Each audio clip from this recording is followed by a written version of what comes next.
Apa yang sebenarnya sedang terjadi di Makassar hari ini, Prof? Kenapa fenomena geng motor bisa muncul lagi? Masalah geng motor ini memang menarik untuk kita persoalkan. Apalagi kalau kita mencermati bahwa pelaku-pelakunya itu hampir anak di bawah umur. Waduh. Prof sepakat nggak kalau perintahnya Kapolrestabes tembak di tempat? Tetapi itu dengan catatan bahwa penembakan itu untuk melumpuhkan, Bukan untuk mematikan. bukan untuk mematikan. Pelaku-pelaku ini memang banyak mereka-mereka yang tidak jelas aktivitas yang terencana, Ya. alias pengangguran. Prof, Ya. ini belakangan pemerintah juga melakukan penertiban PKL dan ruang-ruang informal kota. Ada yang kehilangan mata pencaharian di sini. Apakah situasi seperti itu bisa menciptakan frustasi sosial?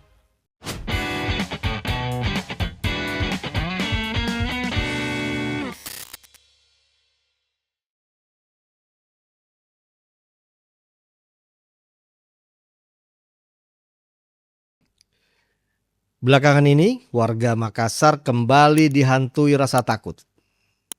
Aksi geng motor, pembusuran, begal, hingga penyerangan brutal kembali muncul dan viral di media sosial. Korban bukan hanya orang dewasa. Pelajar, anak-anak, bahkan warga yang kebetulan melintas pun bisa saja menjadi sasaran. Pertanyaannya, kenapa fenomena ini kembali muncul? Padahal dulu sempat mereda. Apakah ini murni kriminalitas? Ataukah ada persoalan sosial yang lebih dalam? Apakah ini soal kemiskinan, pengangguran, lemahnya kontrol sosial, atau ada karakter budaya yang ikut mempengaruhi? Dan yang paling penting, kemana arah Makassar jika fenomena ini terus dibiarkan? Hari ini, Kata Abangda akan membahasnya dari sudut pandang akademis dan sosial. Di studio telah hadir seorang akademisi sekaligus kriminolog dari Universitas Negeri Makassar. Selamat datang kembali Prof. Heri Tahir. Baik, terima kasih. Nih, saya selalu nggak sabar kalau mau podcast sama Prof ini. Selalu ada hal yang baru. Prof, ini polanya kan sudah beberapa tahun aksi geng motor sempat hilang. Terus saat ini muncul lagi. Apa yang sebenarnya sedang terjadi di Makassar hari ini, Prof? Kenapa fenomena geng motor bisa muncul lagi? Ya, jadi memang masalah geng motor ini memang menarik untuk kita persoalkan. Apalagi kalau kita mencermati bahwa pelaku-pelakunya itu hampir anak di bawah umur. Waduh, ya, itu hampir di bawah umur dan ini ya. Kalau tahu misalnya kalau ada di atas itu orang dewasa itu hanya sedikit sekali. Nah, sekiranya itu menarik memang. Nah, kenapa dia berfluktuasi? Ini banyak variabel yang menyebabkan. Pertama, tadi sudah disinggung bahwa salah satu adalah berkaitan dengan social control. Kalau dalam kriminologi itu memang kita kenal bahwa ada dua hal yang menyebabkan seorang melakukan kejahatan dan juga bisa sebagai suatu kendali. Pertama ada internal control dan ada external control. Ya. Ini tadi. Ya bisa jadi bahwa terjadinya kembali maraknya geng motor di tengah masyarakat kita di Kota Makassar ini karena external control itu semakin melemah. Misalnya saja salah satu hal yang bisa memicu itu karena kurangnya patroli-patroli yang diadakan oleh kepolisian. Nah, padahal itu patroli itu saya kira penting sekali untuk dilakukan. Nah, berikutnya juga disinggung beberapa variabel, misalnya masalah kemiskinan, pengangguran. Nah, kalau kita melihat bahwa pelaku-pelaku ini memang banyak mereka-mereka yang tidak jelas aktivitas yang terencana, alias pengangguran. Nah, secara klasik memang pengangguran itu merupakan salah satu faktor yang menyebabkan terjadinya suatu kejahatan, terjadi penyimpangan sosial. Nah, disinilah kita mau melihat sebenarnya bagaimana mengatasi persoalan ini kalau melihat dari perspektif pengendalian sosial dengan pengangguran itu. Nah, ini tentunya bukan hanya kerja-kerja pihak aparat kepolisian, tetapi semua termasuk masyarakat dan pemerintah kota. Iya. Ya.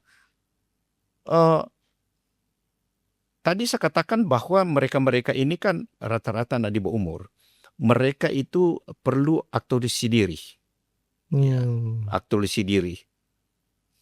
Mudah sekali dipicu oleh temannya, diajak dan sebagainya untuk melakukan suatu aksi-aksi yang betul-betul memang sangat mencemaskan, karena bukan lagi dalam ranah kenakalan, tetapi sudah menjadi kejahatan, bahkan masuk kategori kejahatan yang serius. Ya. Misalnya kalau terjadi pembunuhan, terjadi kekerasan,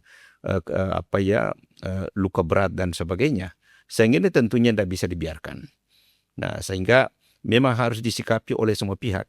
Lagi saya katakan bukan hanya kerja-kerja kepolisian, tapi semua pihak harus sama-sama. Ya, selalu saya katakan sebenarnya bahwa ini kan bisa juga diberi tugas beban kepada lurah, RW dan RT. Ya. Bagaimana melakukan pendeteksian terhadap Warganya. anak-anak kita, warganya yang memang punya potensi untuk melakukan perbuatan-perbuatan atau penyimpangan sosial. Itu harus dilakukan deteksi. Ya. Seperti itu. Ini siklus sosial yang memang berulang di Kota Besar Makassar. Menurut Prof seperti itu? Iya. Apakah ini memang siklus ya? Iya. Jadi saya kira itu hampir di kota-kota besar seperti fenomena itu. Kita masih ingat sekali dulu, misalnya di Jogja itu kita pernah dulu ada mengenal gali, gabungan anak liar. Iya. Jadi mereka menghimpun diri dalam suatu organisasi yang memang sebenarnya lebih cenderung untuk menunjukkan bagaimana aktualisasi dirinya. Dalam kelompok-kelompok geng seperti itu, memang semakin dia melanggar hukum, makin mempunyai apresiasi yang tinggi di mata kelompoknya. Berarti jago ya? Iya, jago gitu. Itu dalam kelompok-kelompok seperti itu. Nah, ini saya kira lagi-lagi bahwa geng motor ini adalah termasuk kejahatan konvensional yang atau street crime yang memang menimbulkan suatu ketakutan karena berkaitan dengan jiwa dan badan seseorang. Nah, di dalam hukum pidana kita memang ini menjadi suatu hal yang serius dan memperoleh ancaman pidana lebih berat. Ini mereka bawa senjata tajam. Apakah ini memang sudah bisa disebut sebagai kejahatan yang terorganisir? Benar. Jadi senjata tajam itu jelas itu kan ancaman pidana di 10 tahun ke atas. Ya, jadi kalau kita melihat bahwa dalam Undang-Undang Darurat nomor 1251 itu berat sekali. Ya, meskipun sebenarnya memang selama ini ada dalih bahwa kalau pelaku-pelaku anak di bawah umur itu kan memang tidak bisa diperlakukan seperti penjahat-penjahat dewasa. Ya, nah inilah kadang keluhan-keluhan yang selama ini dihadapi bahwa dalam hukum pidana kita, dalam sistem plan pidana kita, memang selalu mengedepankan diversi atau restorasi terhadap anak-anak di bawah umur yang melakukan tindak pidana kejahatan. Tetapi kecuali tidak semua seperti itu. Apabila dia melakukan tindak pidana yang diancam pidana 7 tahun ke atas, diversi itu tidak wajib hukumnya. Apalagi kalau sudah residivis dan sebagainya.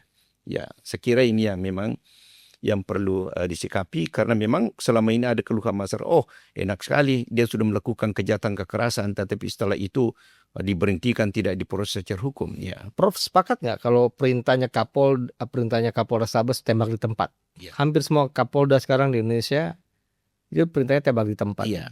Tetapi itu dengan catatan bahwa penembakan itu untuk melumpuhkan, bukan untuk mematikan. Bukan untuk mematikan. Ya, saya kira SOP-nya seperti itu. Jadi untuk melumpuhkan tujuannya tentunya memberikan suatu shock terapi, ya, kepada pelaku-pelaku itu. Ya, karena bukan untuk mematikan. Tapi menurut Menteri Hukum Nathius Pigai bilang dia nggak sepakat kalau misalkan tembak di tempat karena mereka manusia juga.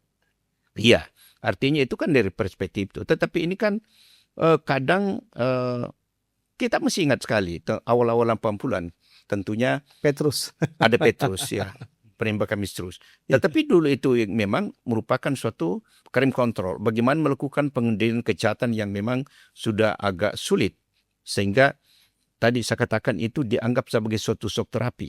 Ya, meskipun menimbulkan kontroversi pada saat itu, kan ada yang mengatakan bahwa itu sangat bertentangan dengan prinsip kepastian hukum. Tetapi pada saat itu orang merasakan bahwa itu manfaatnya sangat luar biasa. Orang-orang yang selama ini residivis dan bermocora yang kita kenal itu para tiarap. Tetapi saya kira apakah dengan menghadapi masa-masa geng motor memang sudah sampai tataran itu? Ya, itu tentunya harus kita lihat. Kalau menurut Prof, Iya. sangat make sense nggak? Masuk akal nggak kalau dengan pola polarisasi pemerintah sekarang udahlah tembak tempat aja? Iya. Sebenarnya kalau saya, kita mau lihat secara kasuistis. Ya tentunya tidak bisa digeneralisir. Kita melihat kasuistis. Ya, jadi misalnya kalau di lapangan memang masih bisa dikendalikan dan sebagainya. Ya, lagi-lagi saya katakan jangan sampai itu penembakan itu untuk betul-betul mematikan. Ya itu hanya untuk sebagai shock terapi, menimbulkan ketakutan dan sebagainya. Apalagi ini pelakunya terutama anak-anak di bawah umur. Ya, memang masih butuh suatu pembinaan. Ya. Nah, lagi-lagi saya katakan bahwa inilah pentingnya, bukan hanya termasuk keluarga. Keluarga sebagai garda terdepan dalam membina anak-anak. Coba bayangkan ini tragis. Misalnya orang tua terlalu berharap bagaimana anaknya dibina di masyarakat, sementara orang tuanya sendiri tidak peduli. Ya. Berteman dengan siapa anaknya dia tidak tahu. Nah ini ya saya kira memang harus kita dekati secara komprehensif. Terus ini apakah media sosial juga punya pengaruh? Karena sekarang ada semacam kebanggaan ketika aksi mereka itu viral. Benar, bisa jadi itu faktor pemicu. Dan memang selama ini kita lihat bahwa media sosial itu lagi-lagi saya katakan bahwa anak-anak kita ini kan kadang mau aktualisasi diri. Kalau dia sudah lihat dan sebagainya. Nah bukan jujur saja, ini kan juga banyak aksi-aksi begitu. Ya, orang aksi-aksi saja bukan begitu, itu kadang juga mau dilihat di media bahwa mereka dan sebagainya, ya orasi dan sebagainya. Ya, jadi memang dan saya kira itu wajar-wajar saja. Ya, tetapi lagi-lagi sepanjang itu betul-betul tidak melanggar hukum yang serius, ya kita bisa masih toleransi. Tetapi kalau sudah menimbulkan ketakutan yang teramat sangat kepada masyarakat, saya kira ini perlu langkah-langkah yang betul-betul tegas. Banyak yang mengatakan karakter orang Makassar, Bugis Makassar memang keras. Iya. Apakah benar budaya dan karakter lokal punya pengaruh terhadap munculnya kekerasan jalanan? Iya. Sebenarnya tidak, saya tidak sependapat juga seperti itu ya. Jadi pernah juga saya ngobrol-ngobrol dengan teman-teman dari aparat hukum, terutama dari luar. Saya tahu bahwa yang mau bertugas di Makassar itu memang ada kesan seperti itu. Bahkan ada stigma bahwa di Sulawesi Selatan itu, khususnya di Makassar itu sumbu pendek. Ya. Bahkan ada mengatakan bukan sumbu pendek, memang tidak ada sumbunya. Artinya begitu stigma itu dilekatkan kepada di Sulawesi Selatan. Tetapi sebenarnya itu bergantung dari pendekatan-pendekatannya. Bukankah kita di Sulawesi Selatan itu punya kearifan lokal yang mengatakan bahwa si pakatau, si pakalibi, si kenga, itu menunjukkan bahwa sebenarnya Sulawesi Selatan itu bergantung bagaimana itu. Dan itulah sebenarnya yang perlu kita revitalisasi. Ya, kearifan lokal seperti ini ditanamkan kepada anak kita bahwa kalau prinsip itu dilakukan, saya kira persoalan-persoalan kejahatan jalanan itu bisa diatasi. Nah, lagi-lagi saya katakan, nah ini kan semua harus pihak sekolah, pihak orang tua, masyarakat itu harus betul melakukan internasi nilai kepada anak kita. Ya. Kalau kita masuk lebih dalam ya, banyak yang mulai mengaitkan fenomena ini dengan kondisi sosial ekonomi masyarakat. Iya. Apakah meningkatnya geng motor ini bisa berkaitan dengan tekanan ekonomi masyarakat hari ini? Iya. Saya masih ingat pertanyaan juga itu muncul ketika pada saat COVID. Oh. Ya. Pada saat COVID dulu itu memang pada saat itu ya masalah perekonomian kita itu boleh dikata hampir lumpuh. Ya, sehingga juga di tengah masalah yang kita hadapi itu justru muncul berbagai tindak-tindak kriminal. Ya, ini bisa jadi karena persoalan itu. Tetapi karena ini pelakunya anak di bawah umur, kalau saya melihat itu tidak terlalu, ya, karena saya katakan tadi bahwa anak-anak itu memang lebih aktualisasi diri, ya. Jadi Mau dibilang ya? Ya, mau dibilang. Sekira kalau partai ekonomi itu tidak terlalu seperti itu. Ya, jadi dia lebih mau menunjukkan jati dirinya, ya, jati dirinya bahwa dia orang jago dan sebagainya. Ya. Prof, ada yang menghubungkan dengan meningkatnya pengangguran anak muda. Iya, Ini apakah masuk akal secara akademis? iya. Jadi pengangguran itu memang secara klasik, ya, itu adalah salah satu pemicu terjadinya kejahatan. Ya. Ya. Jadi selain tuntutan perut, masalah ekonomi, juga pengangguran, ya, pengangguran. Ya, jadi kalau orang yang menganggur itu kan mudah sekali dipicu dan mudah diprovokasi, ya, mudah diprovokasi. Jadi itu bisa jadi, apalagi misalnya kalau ada suatu tuntutan yang harus dipenuhi segera, ya, dengan salah satu cara untuk memenuhi itu dengan melakukan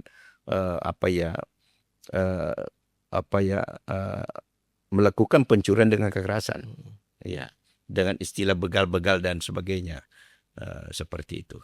Prof, Ya. ini belakangan pemerintah juga melakukan penertiban PKL dan ruang-ruang informal kota. Iya. Ada yang kehilangan mata pencaharian di sini. Apakah situasi seperti itu bisa menciptakan frustasi sosial? Iya. Artinya ya memang kita harus lihat. Tadi saya katakan harus kita lihat secara kasuistis. Apakah ada korelasi kebijakan-kebijakan yang dilakukan pemerintah kota dengan meningkatnya geng motor itu? Itu harus kita lihat tentunya korelasinya, ya. Ya, karena selalu saya katakan bahwa tidak semua dimensi kehidupan itu akan menimbulkan dampak yang sama. Ya, tidak semua seperti itu, ya. Jadi itu kita harus dilihat secara kasuistis. Dalam teori kriminologi, apakah seseorang bisa terdorong masuk kelompok kekerasan karena kehilangan identitas sosial atau pekerjaan, Prof?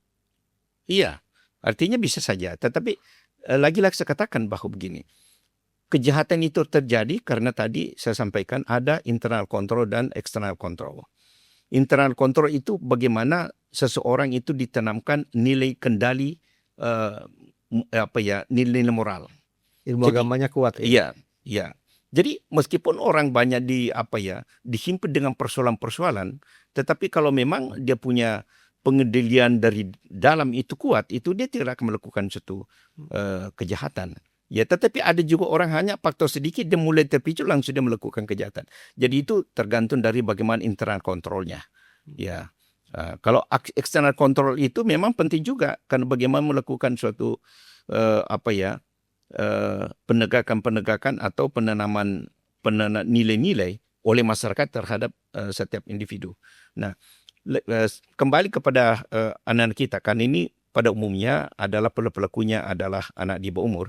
Kita mengenal bahwa ada semacam impulsion, ya, bahwa apabila seorang anak itu dia disibukkan dengan berbagai kegiatan positif, kecil kemungkinan untuk melakukan tindakan-tindakan yang kriminal. Yang kedua juga apabila hubungan emosional dengan pihak keluarga itu sangat dekat sekali, kecil juga untuk melakukan tindakan-tindakan yang kriminal. Yang terakhir kita mengenal ada komitmen bahwa kalau anak-anak itu sudah punya prestasi, kecil kemungkinan untuk mengotori tindakan-tindakannya yang justru merusak reputasinya itu. Jadi ini yang harus dijaga. Nah, sekarang persoalannya bagaimana kita bisa mengarahkan dana kita itu melakukan suatu kegiatan-kegiatan yang lebih terarah dan dia bisa berprestasi. Kalau itu dilakukan meskipun dia dipengaruhi oleh teman-temannya, ya itu tidak mungkin, kecil kemungkinan untuk dapat terlibat dalam tindakan-tindakan kriminal. Kalau menurut Prof, anak-anak muda ini sebenarnya mencari apa ya? Uang, pengakuan, solidaritas, atau sekedar ruang untuk dianggap ada? Iya, saya melihat itu tadi bahwa dia lebih dianggap ada, ya? Iya, ada, ya, dia ada, betul. Ya, jadi kalau kita melihat bagaimana dengan pertemanan teman-temannya yang geng-geng itu, ya, dan itulah tadi bahwa memang pihak institusi pendidikan juga ini sangat penting sekali untuk berperan di situ. Masyarakat, ya pemerintah kota tidak bisa lepas tangan. Nggak bisa. Ya, tidak bisa lepas tangan. Bisa-bisa anak-anak itu, mengapa terjadi itu? Karena anak-anak kita sudah kurang ruang untuk berekspresi. Sehingga dia carilah ruang-ruang yang memang dianggap bahwa bisa menyalurkan apa yang menjadi keinginannya itu. Apakah keluarga hari ini juga mulai kehilangan kontrol terhadap anak-anak mereka, Prof? Nah itu tadi saya katakan bahwa banyak orang-orang tua kita ini kemungkinan akan kesibukan ya. Bisa jadi mereka dari bukan golongan-golongan golongan-golongan yang tidak berpunya ya. Ada organ the high class ya, tetapi anaknya terlibat seperti itu. Kan mengapa? Itu tadi hubungan emosional dengan anak-anak itu semakin menipis. Ya, anak-anaknya ke mana dia tidak tahu. Anaknya berteman dengan siapa dia tidak tahu. Ya, sehingga itu kemungkinan karena masing-masing sibuk. Ya, sibuk mencari dunia yang sendiri-sendiri. Fenomena nongkrong sampai subuh, balap liar, konsumsi miras, apakah itu gejala awal yang sering diabaikan oleh pemerintah dan juga aparat keamanan? Ya, itulah. Ya, jadi terutama ini kalau kita melihat hasil investigasi aparat hukum itu, banyak mereka itu memang sebelum melakukan balap liar dan begal dan sebagainya itu sudah mengkonsumsi minuman keras, bahkan ada yang sudah narkoba. Sehingga itulah upaya untuk membuat dia menjadi berani untuk melakukan tindakan-tindakan kriminal. Nah, inilah semua yang memang harus diwaspadai. Anak-anak kita jangan sampai dia betul-betul terjemur ke tindakan-tindakan yang kontraproduktif. Ya, saya mulai lari ke polisi lagi nih, Prof. Sekarang polisi sudah mulai mengambil langkah tegas. Iya. Patroli diperbanyak. Bahkan ada instruksi tembak di tempat. Iya. Apakah pendekatan represif seperti tembak di tempat efektif menyelesaikan masalah? Iya. Nah, tadi sebenarnya dari beberapa pertemuan saya wawancara memang selalu saya katakan bahwa patroli itu harus ditingkatkan. Jangan cuma pada saat ke eskalasi kejahatan naik baru ketat ya. Benar. Itu harus secara rutin itu harus dilakukan. Simultan ya. Ya, itu dilakukan. Kan itu salah satu upaya preventif untuk melakukan tindak-tindakan kriminal kita. Dan itu sebenarnya sudah mudah dilakukan pemetaan di mana sering terjadi itu dan hari-hari apa dan jam-jam berapa. Ya.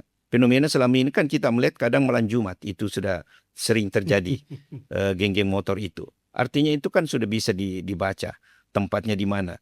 Kita kan berharap setiap polsek dengan wilayah hukumnya, dia bisa mendeteksi di mana titik-titik rawan di wilayah hukumnya itu. Nah, itulah yang kita harapkan. Artinya Polrestabes sisa melakukan backup, tetapi kita harapkan bahwa polsek-polsek itu yang lebih banyak berperan di wilayah hukumnya untuk melakukan patroli dan melakukan pemetaan di mana daerah-daerah rawan yang harus betul-betul diawasi. Kalau ada anggapan bahwa pendekatan represif, tembak tempat itu cuma hanya memadamkan gejala sementara, Prof. Ya, itu benar. Saya katakan bahwa sebenarnya itu kan hanya saya katakan tadi itu hanya shock terapi. Ya, yang harus kita lakukan betul-betul melakukan suatu tindakan yang terintegrasi. Ya, bukan hanya pendekatan hukum, tapi juga pendekatan budaya dan sosial harus dilakukan. Itu harus terintegrasi, tidak boleh. Masalah kejahatan tidak bisa hanya dikati dengan pendekatan-pendekatan hukum. Ya, harus dilakukan dengan komprehensif, pendekatan sosial, pendekatan budaya dan sebagainya. Ya, terutama dalam institusi pendidikan, terjadinya perang antar sekolah dan sebagainya itu kan termasuk juga itu yang harus dijaga. Prof, kalau Prof diminta memberi masukan ke pemerintah Kota Makassar hari ini, apa yang paling mendesak dilakukan? Ya, yang pertama bahwa memang harus bukakan suatu ruang berekspresi bagi anak kita. Oke. Ya, yang ketiga harus betul-betul menggali akar masalah. Mengapa geng-geng motor ini misalnya sering terjadi? Ya. Dan beri tugas kepada aparat tingkat bawah sampai RT untuk melakukan pendeteksian apakah di lingkungannya itu ada anak-anak yang memiliki potensial untuk melakukan suatu tindakan-tindakan yang kriminal. Itu yang harus dilakukan sehingga kita akan merasakan bahwa masalah kriminal itu bukannya tanggung jawab kepolisian, tetapi juga tanggung jawab kita semua. RT RW yang paling mengenal wilayahnya, itu harus juga berperan, tidak boleh hanya sebagai penonton. Ya, saya kira itu, dan itu tadi yang pertama, bahwa memang bukakan ruang-ruang untuk berekspresi. Kita bikinkan kegiatan-kegiatan yang positif untuk menunjukkan jati dirinya, untuk menunjukkan aktuasi dirinya. Ya, dengan seperti itu, ya itu bisa paling tidak bisa diminimalisir tindakan-tindakan yang bisa mengganggu masyarakat. Kalau menurut Prof, apa peran sekolah, kampus, tokoh agama, dan keluarga dalam mencegah lahirnya generasi kekerasan? Iya, ini kan pemerintah memang sudah menggaungkan pendidikan karakter, dan pendidikan karakter itu memang selalu saya katakan harus diawali dari rumah tangga. Ya, harus diawali dari rumah tangga. Rumah tangga menjadi garda terdepan dalam pendidikan karakter. Kalau pendidikan karakter ini sudah diterapkan, saya kira insya Allah itu akan bisa meningkatkan. Salah satu aspek pendidikan karakter adalah kejujuran dan kedisiplinan. Ya, bagaimana memanfaatkan waktu yang betul-betul yang positif dan sebagainya. Nah, juga di situ di sekolah dan sebagainya, outbound dan sebagainya. Ya, bagaimana menyalurkan bakat-bakat anak kita. Ya, menyalurkan bakat-bakat, dan itu ya tentunya harus dilakukan dengan pemerintah kota dan sebagainya, kerjasama dengan aparat hukum dan sebagainya. Saya kira itu memang harus dilakukan secara integrasi. Tidak boleh hanya bersifat sektoral, harus betul lintas sektoral untuk menangani persoalan-persoalan kamtibmas di Kota Makassar ini. Apakah Makassar sedang mengalami krisis sosial di level anak muda, Prof? Nah, artinya tentunya kami belum bisa memastikan bahwa ada seperti itu. Tetapi kalau kita melihat adanya suatu indikasi bahwa begal-begal ini semakin merajalela dan sebagainya, yaitu sudah menjadi suatu peringatan. Dan harus diingat bahwa memang harus dipikirkan juga bahwa begal-begal ini kan sebenarnya kadang bukan hanya dari Makassar, itu bisa saja dari luar kota lain. Ya, misalnya dari kabupaten lain, misalnya dari Goa dan sebagainya, masuk dan sebagainya, sehingga memang perlu dilakukan secara integrasi. Bagaimana kerjasama dengan pemerintah luar kota Makassar. Ya, ini harus kita melihat seperti itu. Terakhir, Prof, apakah Prof optimis Makassar ini bisa keluar dari situasi yang penuh dengan kekerasan dari begal ini? Iya, saya kira ini memang butuh waktu. Ya, karena pertama tentunya harus ada kebijakan, terutama dari pemerintah kota, bagaimana bisa membuat masyarakat kita ini menjadi tentram dan rasa takut itu semakin berkurang dilakukan oleh masyarakat. Dan itu tidak boleh hanya dilakukan oleh pemerintah, harus terintegrasi. Ya, jadi aparat hukum, pemerintah kota, tadi sampai katakan bahwa sampai aparat-aparat tingkat bawah RT RW juga harus berperan semua. Institusi pendidikan seperti itu juga. Jadi memang harus duduk bersama untuk melakukan ini, untuk menciptakan bagaimana suasana kamtibmas di Kota Makassar, sehingga tidak ada rasa takut bagi orang-orang dari luar untuk masuk di Makassar. Menjadikan Makassar adalah zona nyaman bagi siapa saja.